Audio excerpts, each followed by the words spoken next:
नमस्कार, हून bill TV देख रहे हैं आप। मैं हूं आपके साथ विशालगढ़। खबरों की शुरुआत करेंगे बड़ी खबर से। उत्तराखंड में आज भी बिगड़ा रहेगा मौसम का मिजाज। 6 जिलों में भारी बारिश का येलो अलर्ट भी जारी। देहरादून, टिहरी, रुद्रप्रयाग में बारिश की चेतावनी। बागेश्वर, नैनीताल, उधम सिंह नगर में भी अलर्ट। बिजली चमकने और तेज गर्जना के साथ बारिश के आसार बताए गए हैं। 25 अगस्त तक मौसम खराब रहने का अनुमान भी जताया गया है। भारी बारिश के चलते भूस्खलन से 107 सड़कें बंद हैं। तो ये बड़ी खबर आप तक पहुंचा रहे हैं, जहां पर उत्तराखंड में मौसम का मिजाज बिगड़ा हुआ है और कई जिलों के लिए आज भी अलर्ट जारी किया गया है। तो वहीं बागेश्वर, नैनीताल, उधम सिंह नगर में भी अलर्ट जारी किया गया है। ये बड़ी खबर आप तक पहुंचा रहे हैं। बिजली चमकने और तेज गर्जना के साथ बारिश के आसार बताए गए हैं और ऐसे में 25 अगस्त तक मौसम खराब रहने का अनुमान भी जताया गया है। और संवाददाता योगेश आर्या हमारे साथ फोन लाइन पर जुड़ गए हैं। योगेश, क्या कुछ जानकारी अभी साझा भी की गई मौसम विभाग की ओर से? किस तरह का मौसम जो है वो रहने वाला है? मौसम का जो हाल है वो बिगड़ा हुआ रहने वाला है। और देखें तो अगर देहरादून समेत 6 जिलों में भारी बारिश का येलो अलर्ट भी जो है वो मौसम विभाग की ओर से जारी किया गया है। ऐसे में अगर देखें तो देहरादून, टिहरी, रुद्रप्रयाग, बागेश्वर, नैनीताल और उधम सिंह नगर में तेज बारिश की चेतावनी जो है वो मौसम विभाग के द्वारा जारी की गई है। और ऐसे में ये भी कहा जा रहा है कि बिजली चमकने और तेज गर्जना के साथ जो है बारिश के आसार जो है बनते हुए दिखाई पड़ रहे हैं। आज इस मौसम विभाग की चेतावनी को देखते हुए जो है अगर देखें तो प्रशासनिक अधिकारियों ने कक्षा 1 से लेकर 12वीं तक के सभी स्कूल भी जो है बंद रखने के फैसले जो है देहरादून में लिए हैं और आंगनबाड़ी केंद्र भी इस दौरान जो है बंद रहेंगे। प्रदेश में अगर देखें तो मौसम का जो ये मिजाज है वो अगर खराब रहने की अनुमान की बात करें तो मौसम विभाग ने 25 अगस्त तक ये अनुमान जताया कि प्रदेश में इस तरह के मौसम के हालात जो है वो रहने वाले हैं। वही जिस तरह से मौसम बिगड़ा हुआ है और ऐसे में लगातार जो है लैंडस्लाइड भी हो रहा है और नदियां भी उफान पर देखने को मिल रही है, तो उसके चलते प्रदेश में 107 सड़कें जो है वो बंद है। 124 सड़कें कल तक बंद थी, उनमें से कुछ सड़कें खोल दी गई हैं, लेकिन फिलहाल मौजूदा वक्त की अगर बात करें तो 107 सड़कें अभी भी फिलहाल प्रदेश में भूस्खलन के कारण बंद है। जी विशाल। और ऐसे में प्रशासन कितना सतर्क भी नजर आ रहा है योगेश, क्योंकि जगह जगह लैंडस्लाइड की खबरें भी सामने आ रही हैं ऐसे में। तो देखिए बिल्कुल जिस तरह से लगातार भूस्खलन की जो है तस्वीरें सामने आ रही हैं, पहाड़ दरक रहे हैं और ऐसे में अगर कहीं कामकाज भी हो रहा है तो वहां पर जिस तरह से सड़कों को खोलने का प्रयास जो है किया जा रहा है, लेकिन उसके बावजूद भी ऊपर से बॉर्डर्स जो है वो आ रहे हैं, वो एक चुनौती बने हुए हैं। और भारी बारिश भी कहीं ना कहीं बड़ी चुनौती है कि लगातार जो है नदियां उफान पर देखने को मिल रही हैं और नदियों में जो है और जो है इजाफा देखने को मिला। और टिहरी बांध में भी जिस तरह से खतरे के निशान के पास जल स्तर देखने को मिला, तो निश्चित तौर पर ये कहीं ना कहीं जो है भारी बारिश की जो चेतावनी है वो देखने को मिल रही है। और ऐसे में लगातार जो है मौसम विभाग भी अलर्ट जारी कर रहा है कि जो अनावश्यक यात्रा है उससे बचते हुए नजर आए। और ऐसे में चार धाम यात्रा पर आने वाले लोगों की सुरक्षित यात्रा के लिए भी प्रशासन पूरी तरह से पैनी नजर बनाए हुए हैं। ऐसे में जो यात्री चारधाम यात्रा पर आ रहे हैं, किस तरह वो भी सतर्कता बरत रहे हैं योगेश? और प्रशासन उनके लिए क्या कुछ गाइडलाइन भी जारी कर चुका है? तो देखिए जिस तरह से लगातार जो है गाइडलाइंस बनाई गई हैं और उसके साथ साथ क्योंकि साइन बोर्ड पे जगह जगह लगाए गए हैं, इसके अलावा एनडीआरएफ, एसडीआरएफ की टीम तैनात है, बीआरओ की टीम तैनात है, जगह जगह पर जेसीबी लगाई गई है और कहीं मार्ग अवरुद्ध होता है तो उसको खोलने का प्रयास जो है वो टीम द्वारा किया जाता है। लेकिन सबसे बड़ी बात तो यह है कि जिस तरह से जो आने वाले यात्री हैं उनको जो है सुरक्षित स्थानों पर रखा जाता है और आगे जैसे भी मार्ग संचालन पूरी तरह से शुरू होता है उसके बाद उनको आगे भेजने की प्रक्रिया जो है वो की जाती है। उसमें भी जो है टीमें जो है वो साथ है ताकि किसी प्रकार की चुनौती बने तो उससे निपटा जा सके। योगेश, नदी नालों को लेकर के क्या कुछ अपडेट मिल रहा है अभी? कौन कौन सी ऐसी नदियां हैं जो खतरे के निशान पर कह लें या फिर उफान पर कह लें, जो बह रही हैं अभी? देखिए अगर हम राजधानी देहरादून की बात करें तो कूचो पानी की ओर से जो तमसा नदी बहती है, जो टपकेश्वर की तरफ से होकर गुजरती है, उसकी अगर हम बात करें तो वो जिस तरह से उसमें उफान देखने को मिला कि वो कल तक जो है जिस निशान तक वो बह रही थी उससे ऊपर जो है बहती हुई दिखाई दी और वहां पर भी जो है रुद्र रूप उनका देखने को मिला। इसके साथ साथ अगर गंगा नदी की बात करें तो उसमें भी जो है लगातार जो है इजाफा देखने को मिल रहा है कि उसमें भी जो है काफी जलस्तर बढ़ा है और खतरे के निशान के आसपास पहुंची है। टिहरी बांध पर भी अगर हम देखें तो वहाँ भी खतरे के निशान के आसपास जो है वहाँ पर भी जो जलस्तर है वो देखने को मिला है। तो निश्चित तौर पर लगातार जो नदियां हैं उनमें उफान देखने को मिल रहा है और लगातार बारिश जो है वो जारी है और भारी बारिश की चेतावनी जो है लगातार मौसम विभाग की ओर से जारी की जा रही है। तो ऐसे में निश्चित तौर पर लोगों को सतर्क रहने के जो सलाह है वो दी जा रही है। और एक खास तौर पर जो निचले इलाके हैं, जो मैदानी इलाके हैं, वहां पर जो है बाढ़ का खतरा बना हुआ है, तो वहां पर भी लगातार जो है प्रशासनिक अधिकारी जो है लगातार लोगों से सचेत कर रहे हैं। बिल्कुल योगेश, आप बने रहिए हमारे साथ। उत्तराखंड में बीजेपी चुनाव को लेकर सक्रिय नजर आ रही है, जहां बीजेपी ने चुनाव से पहले 19 संगठनिक जिलों में प्रभारी और सह प्रभारी नियुक्त भी कर दिए हैं।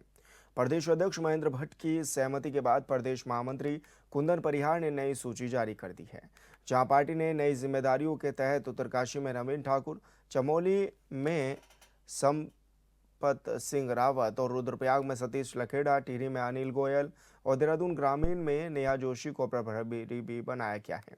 वहीं देहरादून महानगर की जिम्मेदारी राकेश गिरी और ऋषिकेश की जिम्मेदारी डॉक्टर स्वराज विद्वान को दी गई है।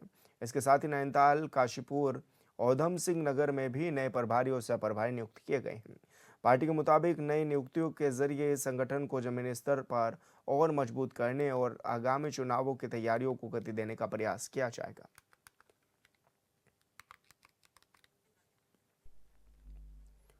और संवाददाता योगेश आर्या हमारे साथ फोन लाइन पर बने हुए हैं। योगेश, एक लिस्ट और जारी कर दी गई प्रदेश में, और ऐसे में किस तरह की चुनावी तैयारियां भी देखी जा रही हैं और किस तरह की चीजें अब आने वाले समय में होती हुई नजर आएंगी? बीजेपी ने 19 संगठनात्मक जिलों के प्रभारी और सह प्रभारी नियुक्त किए हैं। इससे पहले भी जो है ये जिम्मेदारी सौंपी गई थी, लेकिन अब दोबारा से एक नई जो सूची है वो जारी की गई है। प्रदेश अध्यक्ष महेंद्र भट्ट के सहमति के बाद ये नई सूची जो है वो जारी की गई है। प्रदेश महामंत्री कुंदन परिहार ने सभी जिलों के प्रभारियों सह प्रभारियों की घोषणा की है। तो जिसमें उत्तरकाशी की हम बात करें तो प्रभारी नवीन ठाकुर, सह प्रभारी विनोद रतुल को बनाया गया है। चमोली में प्रभारी संपत सिंह रावत को बनाया है, तो सह प्रभारी महावीर पवार, रुद्रप्रयाग में प्रभारी सतीश लखेड़ा को बनाया है। वहीं टिहरी में बात करें तो अनिल गोयल को प्रभारी बनाया है। देहरादून ग्रामीण में प्रभारी नेहा जोशी को बनाया है। देहरादून महानगर में राकेश गिरी और स्वराज विद्वान। इस तरह से अगर देखें तो चाहे वो हरिद्वार की बात हो, शैलेंद्र सिंह बिष्ट को जिम्मेदारी दी गई है। रुड़की में आदित्य चौहान को जिम्मेदारी दी गई है। पौड़ी में अनिल भट्ट को जिम्मेदारी दी गई है। वहीं अगर कोटद्वार में रमेश मुखेरी की बात करें, पिथौरागढ़ में निर्मल मेहरा की बात करें, बागेश्वर में वीरेंद्र की बात करें, प्रदीप की बात करें, अल्मोड़ा राजेंद्र सिंह बिष्ट की बात करें, चंपावत में गुंजन सुखिया की बात करें, नैनीताल में इस तरह विवेक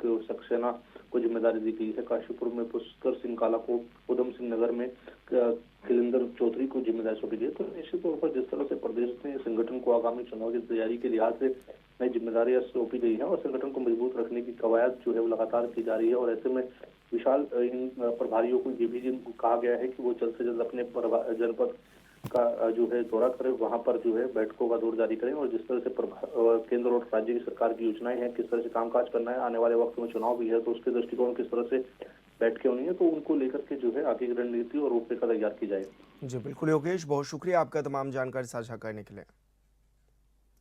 लोहाघाट महाविद्यालय में कई समस्याओं को लेकर एबीवीपी और एनएसयूआई का अनिश्चितकालीन धरना तीसरे दिन भी जारी रहा। दोनों छात्र संगठन रात में धरने पर डटे रहे। एनएसयूआई ने आधुनिक लैब उपकरण, लाइब्रेरियन की नियुक्ति, बस सुविधा, शिक्षकों की कमी और कई विषयों में एमए की पढ़ाई शुरू करने की मांग की। वहीं एबीवीपी ने मार्कशीट में सुधार, बेहतर लैब सुविधाएं समेत अन्य समस्याओं के समाधान की भी मांग उठाई है।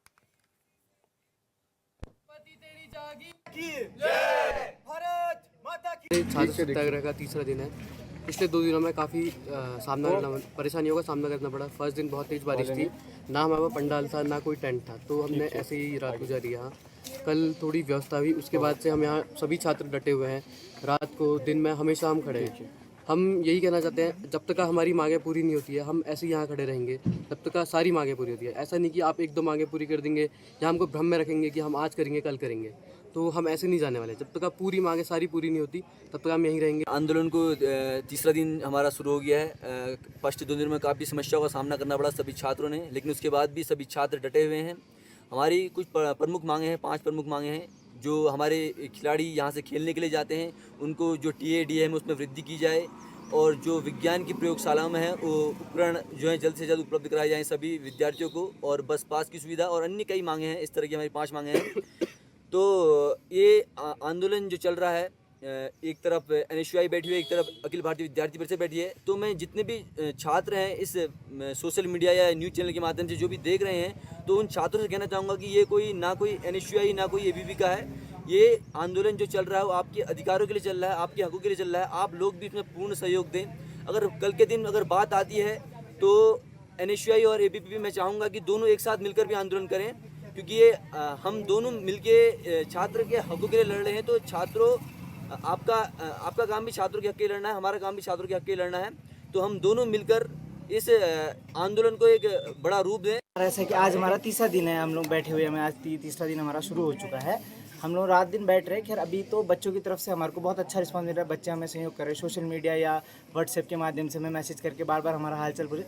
अब बच्चे भी इस चीज़ को समझने लगे कि ये समस्या जो हमारी समस्या है कॉलेज के अंदर एमए की बढ़ोतरी या एमए के सब्जेक्ट की बढ़ोतरी या डबल एमए की, या फिर हम जो कह रहे हैं कि जो मॉडल फिजिक्स वाले बच्चे हैं उनके लिए कॉलेज के अंदर लाइब्रेरियन का होना, और उसके अलावा कॉलेज के अंदर अन्य चीज़ें जिसकी हम भी मांग कर रहे हैं, टीईडी या बस पास के जो भी हम कह रहे हैं उनको, या फिर जैसा भी आंदोलन चल रहा है, तो बच्चे उसको चीज़ को समझ रहे हैं। और हमें अच्छा भी लग रहा है कि बच्चे धीरे धीरे हम देख रहे हैं कि बच्चों का समर्थन बढ़ता जा रहा है। हमारी तरफ बच्चों के मैसेज आ रहे हैं कि भैया हम क्या कर सकते हैं, कहीं के बच्चों के मैसेज आ रहे हैं। इससे अच्छा रिस्पॉन्स है अभी। आज हमारा आंदोलन का 33 दिवस है। इसे हम 3 दिन से रात और दिन का हमारा आंदोलन चल रहा है। उस पर हमारे जो छात्रों की मांग है, जब तक वो पूरी नहीं की जाएंगी तब तक हम वहीं पर डटे रहेंगे, चाहे यहाँ पर को बारिश आए कुछ आए। 2 दिन से निरंतर बारिश आ रही है शाम को, रात को मतलब। तो हम यहाँ पर को भीग रहे, कुछ हो रहा है पर हम मैनेज कर ले रहे हैं। तो हम जैसे जो महाविद्यालय के छात्राएँ हैं वो भी हमारा सहयोग कर रहे हैं, आ रहे हैं यहाँ पर को, देख रहे हैं कि ज़्यादा लोग बैठे हैं यहाँ पर धरने पे, तो हमारे लिए बैठ रखे हैं। तो मतलब वो बहुत सपोर्ट कर रहे हैं। और मैं विश्वविद्यालय से बोलना चाहूँगा कि हमारी मांगें जल्दी पूरी की जाएँ, नहीं तो हम उग्र से उग्र आंदोलन करने के लिए बाध्य होंगे। और ऐसे ही निरंतर जब तक हमारी मांगें पूरी नहीं होंगी हम मेरे को बैठे रहेंगे धरने पे। देहरादून में सड़क हादसों पर लगाम लगाने के लिए यातायात पुलिस अब तकनीक का सहारा ले रही है। जनपद के 11 प्रमुख ब्लैक स्पॉट को गूगल मैप पर इंटीग्रेट करने की तैयारी है। इससे ब्लैक स्पॉट के करीब पहुंचने से पहले ही वाहन चालकों को अलर्ट मिल सकेगा। वहीं लगातार हो रहे हादसों को देखते हुए मोपेवाला और बल्लीवाला को भी ब्लैक स्पॉट घोषित करने की तैयारी है। इसके साथ ही यातायात पुलिस का कहना है कि पहले किसी चेतावनी मिलने पर चालक सतर्क होंगे, रफ्तार नियंत्रित करेंगे और हादसों पर रोक लगाने में भी मदद मिलेगी। जो पिछले 3 वर्ष के जो एक्सीडेंट संबंधित आंकड़े होते हैं उसके बेसिस पे जो है जनपद में अलग अलग जगह जहाँ पे एक्सीडेंट ज़्यादा हो रहे हैं या ज़्यादा समस्याएं एक्सीडेंट की आ रही है, तो वहाँ पे जो है ब्लैक स्पॉट जो है पुलिस के द्वारा चिन्हित किए जाते हैं। इन ब्लैक स्पॉट्स की जो भी लैटिट्यूड और लॉन्गिट्यूड के जो कोऑर्डिनेट्स हैं वो जो है हमारे द्वारा गूगल टीम को संपर्क करते हुए उनको उपलब्ध करवाए गए हैं। उनके द्वारा जो है वो अपने मैप के साथ इंटीग्रेशन करते हुए उस पर मार्क कर दिए जाएंगे, ताकि जो भी आदमी जो उनकी ऐप या जो मैप्स यूज़ कर रहा होगा उसको एक अलर्ट मिल सके, तो ताकि वो उस एरिया से अगर गुजर रहा हो तो वो सचेत हो जाए और जो है यातायात के नियमों का पालन करते हुए ड्राइव करे। मंगलौर में प्रेम प्रसंग के विरोध से नाराज बेटी ने अपने प्रेमी के साथ मिलकर अपने ही मां की हत्या कर दी है। इसके बाद शव को मंगलौर नहर पुल के पास फेंक दिया है। पुलिस ने ब्लाइंड मर्डर केस का 28 घंटे के अंदर खुलासा करते हुए दोनों आरोपियों को गिरफ्तार कर लिया है। पुलिस के मुताबिक मुजफ्फरनगर के बुढ़ाना निवासी महिला अपनी बेटी के प्रेम संबंध का विरोध करती थी। इसी से नाराज होकर बेटी और उसके प्रेमी ने उसे हरिद्वार घुमाने के बहाने ब्रेजा कार में बैठाया और रास्ते में चाकू से गला रेत कर उसकी हत्या कर दी थी। उनकी पत्नी पर तो तय था कि उनके साथ वारदात करके बॉडी को वहां फेंका गया था। तो सबसे पहला टास्क था कि उस बॉडी का आइडेंटिफिकेशन करना। तो हमारे थाने से हमारे सीओ साहब के नेतृत्व में 3 टीमें बनाई गई थी, जिसमें सबसे पहला टास्क था कि उस बॉडी का आइडेंटिफिकेशन करना। जिला पुलिस, जिले हमारे स्टेट के अन्य जिलों में plus out of the state भी उस फोटो को सर्कुलेट किया गया। तो मेरठ निवासी अरविंद हैं जो किसी फैक्ट्री में काम करते हैं, उन्होंने थाने को संपर्क किया कि साहब ये मेरी पत्नी का फोटो है। तो कल शाम करीब 7-8 बजे के आसपास उन्होंने थाना मंगलौर में आकर के सबसे पहले बॉडी को आइडेंटिफाई किया अपनी पत्नी के तौर पर, और उसके बाद एक तहरीर दी जिसमें उन्होंने अपनी बेटी और उसके जो मित्र है उसके खिलाफ तहरीर दी कि ये कहते हुए कि मेरी बेटी और उसका जो दोस्त है वो अपनी माँ से पिछले काफ़ी समय से खुन्नस रखते थे और वो उन्होंने पहले भी उसको मारने की प्लानिंग करी थी। तो मंगलौर पुलिस, यहाँ की टीम, यहाँ के इंस्पेक्टर, यहाँ के एसएसआई, इन लोगों ने जो तत्परता से पूरी तल्लीनता से काम किया, सर्विलेंस का और टेक्निकल मदद से हमने इस पूरी केस को अंजाम वर्कआउट किया है। तो मैं अपनी पूरी टीम को तहे दिल से बधाई दूंगा और इनके पुरस्कार के लिए उच्चाधिकारियों को एक पत्र ज्ञापित करूंगा। जसपुर में कोविड जैसे लक्षणों वाली वायरल बीमारी से 2 युवकों की लगातार मौत के बाद क्षेत्र में चिंता बढ़ गई है। इस मामले को लेकर हृदय रोग विशेषज्ञ और पूर्व विधायक डॉक्टर शैलेंद्र मोहन सिंघल ने अपने नर्सिंग होम में प्रेस कॉन्फ्रेंस की, जिसमें उन्होंने बताया कि बरसात के मौसम में वायरल का प्रकोप बढ़ा है और कुछ मरीजों में कोविड जैसे लक्षण भी दिखाई दे रहे हैं। डॉक्टर सिंघल ने कहा है कि फिलहाल किसी नए कोविड जैसे वायरल की पुष्टि नहीं हुई है। उन्होंने स्वास्थ्य मंत्री और कुमाऊं चिकित्सा निदेशक से इस संबंध में बातचीत करने और मरीजों की जांच के लिए कोविड टेस्ट किट उपलब्ध कराने की भी बात कही है। वो उस तरह के आ रहे हैं जैसे कोरोना काल के जो ओवरऑल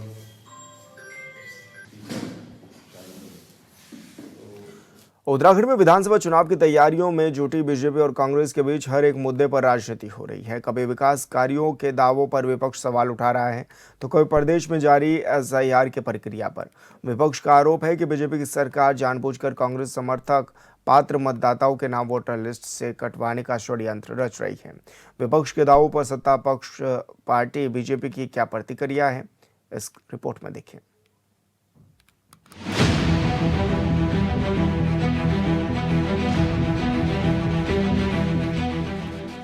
उत्तराखंड में विधानसभा चुनाव 2027 से पहले विशेष गहन पुनर्निरीक्षण यानी एसआईआर की प्रक्रिया जारी है। साथ ही आरोपों की राजनीति भी जारी है। कांग्रेस पार्टी का आरोप है कि बीजेपी की सरकार जानबूझकर कांग्रेस समर्थक पात्र मतदाताओं के नाम वोटर लिस्ट से कटवाने का षड्यंत्र रच रही है। देहरादून कांग्रेस कार्यालय में हरिद्वार के कलियर से कांग्रेस विधायक फुरकान अहमद ने भी मतदाता सूची में नाम हटाए जाने और वोट कटौती को लेकर गंभीर सवाल उठाए हैं। कांग्रेस प्रदेश अध्यक्ष गणेश गोदियाल ने कहा कि सत्ताधारी पार्टी बीजेपी अलग अलग तरीकों से फरेब करने में जुटी है। एक नया मामला फुरकान जी हरिद्वार से लाए हैं, इनके विधानसभा क्षेत्र से लाए हैं। इनका नाम काटने की सिफारिश किसी व्यक्ति ने की है, ये माननीय विधायक है वहां से, और इनका नाम काटने की सिफारिश हुई है कि ये यहाँ नहीं रहते हैं। इस रूप में इनकी सिफारिश काटने की सिफारिश। जब इन्होंने काटने वाले व्यक्ति के पास तक पहुंच बनाई, वहां गए, तो उस व्यक्ति ने कहा कि भाई मैंने कोई शिकायत नहीं की। उसके बाद उसने एफिडेविट दिया।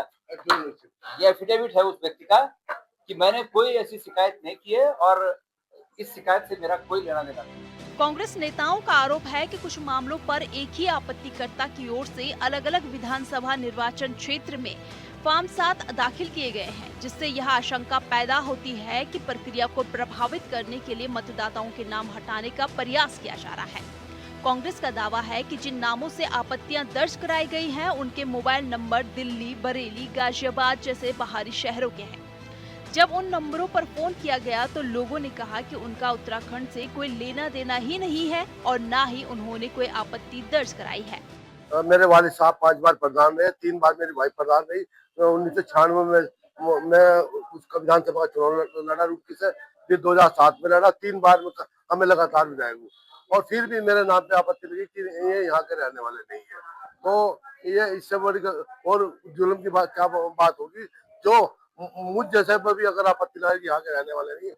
वो भाजपा के कार्यालयों में बैठकर सब साजिश रची जा रही है। मेरे यहाँ का एक फुरकान, मोहम्मद फुरकान, उसके नाम से मेरे पे आपत्ति लगी। जब मैंने उससे मालूम किया कि भाई तुमने मेरे पे आपत्ति लगी, उन्होंने कहा मैं तो लगाई ही नहीं। तो फिर हमने कहा भाई लगाई तुमने, तो वो उसने एफिडेविट बनवाया और ज्वाइंट मजिस्ट्रेट रुड़की के कार्यालय में गया, खुद साथ गया। उन्होंने कहा जी मैं तो कोई आपत्ति नहीं लगाई। तो मेरा उसको कहना कि जिन लोगों ने भी लगाई है वो उनके खिलाफ कार्रवाई होनी चाहिए। इधर बीजेपी सरकार के कैबिनेट मंत्री भरत सिंह चौधरी का कहना है कि एसआईआर को लेकर कांग्रेस बेवजह भ्रम पैदा कर रही है, जबकि यह पूरी तरह पारदर्शी प्रक्रिया है और मतदाता सूची में मृत लोगों, स्थायी रूप से दूसरे स्थानों पर चले गए लोगों और एक व्यक्ति के कई जगह मतदाता के रूप में दर्ज नामों को ठीक करने के लिए यह प्रक्रिया जरूरी है। उन्होंने आरोप लगाया कि कांग्रेस को चुनाव परिणामों का अंदाजा हो गया है, इसलिए वह अभी से ईवीएम, वोट और एसआईआर जैसे मुद्दों को लेकर बहाने तलाश रही है। कैबिनेट मंत्री का कहना है कि इन सब बातों से कांग्रेस पार्टी को जनता गंभीरता के साथ नहीं लेती है। कांग्रेस कभी ईवीएम की बात करती है, कभी वोट चोरी की बात करती है, कभी एसआईआर की बात करती है, लेकिन जिन बातों के लिए पॉलिटिकल पार्टी होती हैं, उन बातों को करते हुए कांग्रेस कभी नजर नहीं आती है। जनता के किसी मुद्दे को उठाते हुए कांग्रेसी आपको कहीं नजर नहीं आएंगे। वो या तो SIR की बात करेंगे, या EVM की बात करेंगे, या वोट चोरी की बात करेंगे, क्योंकि परिणाम उनको पहले से पता है, इसलिए बहाने अभी से ढूंढने शुरू कर दिए। उत्तराखंड में जारी एसआईआर की प्रक्रिया में करीब 8 लाख वोटरों के नाम कटने की संभावना है। राज्य में तेज गति से एसआईआर प्रक्रिया जारी है। घर घर जाकर वोटरों का सत्यापन किया जा रहा है और अगर किसी को किसी वोटर पर शक है तो फॉर्म 7 के जरिए शिकायत दर्ज करवा रहा है। लेकिन कांग्रेस का कहना है कि इसमें धांधली की जा रही है। कुछ दिन पहले ही कांग्रेस प्रतिनिधि मंडल ने निर्वाचन आयोग से शिकायत की थी। आरोप सिर्फ एसआईआर तक सीमित नहीं है। विपक्ष ने सरकार से युवाओं और जनता से किए वादों का हिसाब मांगा है। रोजगार प्लान आयोग और महिलाओं के खाते में राशि देने के वादों पर सवाल उठाए गए हैं।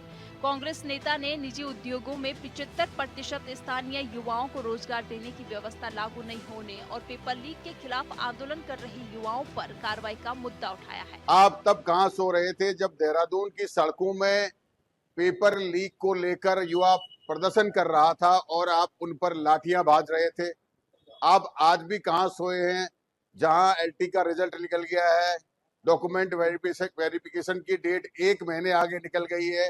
आपका आयोग अभी भी, पहले उन बच्चों ने कोर्ट से लड़ाई लड़ी और अब कोर्ट से आने के बाद आपने कोर्ट से वापस ले लिया, हम उनको नियुक्तियां देंगे।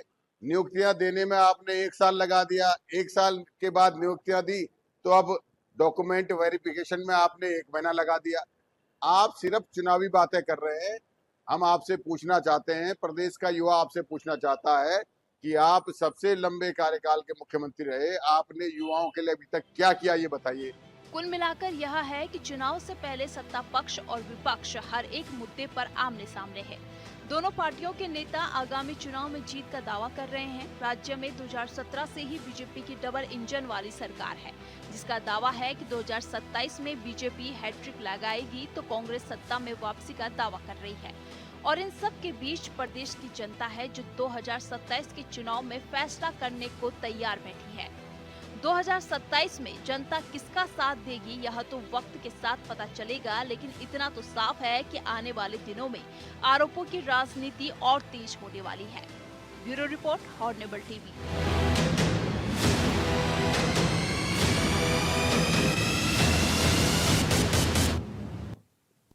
और फिलहाल इस बुलेटिन में मेरे साथ इतना ही। आप देखते रहिए हॉर्नबिल टीवी। नमस्कार।